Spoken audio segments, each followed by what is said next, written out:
So that's the second strategy. The third strategy that I want to talk about is called wide reading. And Melanie Kuhn at Purdue is a big proponent of this and has done some of the research, but so has of some other researchers. And wide reading is really a variation on repeated reading. Oftentimes, when we get kids who are struggling with reading in third, fourth, and fifth grade, who don't sound very fluent when they're reading orally, we think that it's a fluency issue, and so we put them in repeated reading. Repeated reading strategy it usually looks something like on day one, we read a text about deserts, and we all read it together and correlate to provide that fluency support. On day two, we read that same text about deserts again, but this time we echo read it. I read it first, then you read it. On day three, we read the same text about deserts again, but we do it in partners and read it with our partners or whatever. And this is actually, there's tons of evidence for this strategy in improving oral reading rate and improving reading fluency. So this is one of the better tested strategies out there.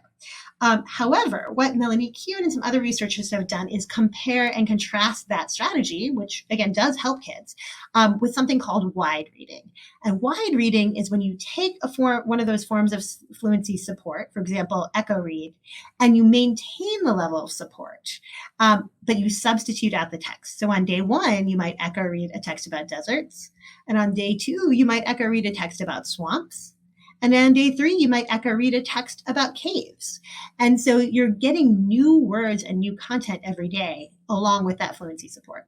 And the research, there isn't as much research about wide reading as there is on repeated reading, but what there is shows that they're pretty equally effective at supporting reading fluency and developing reading fluency over time. Obviously, in the specific text, kids are better at reading the desert text if they read it 3 times.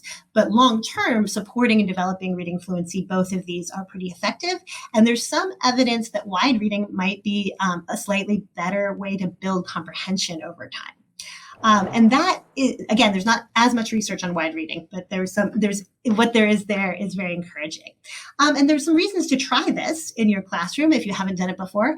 It could be more motivating and interesting to your students to read a new text every day instead of the same text.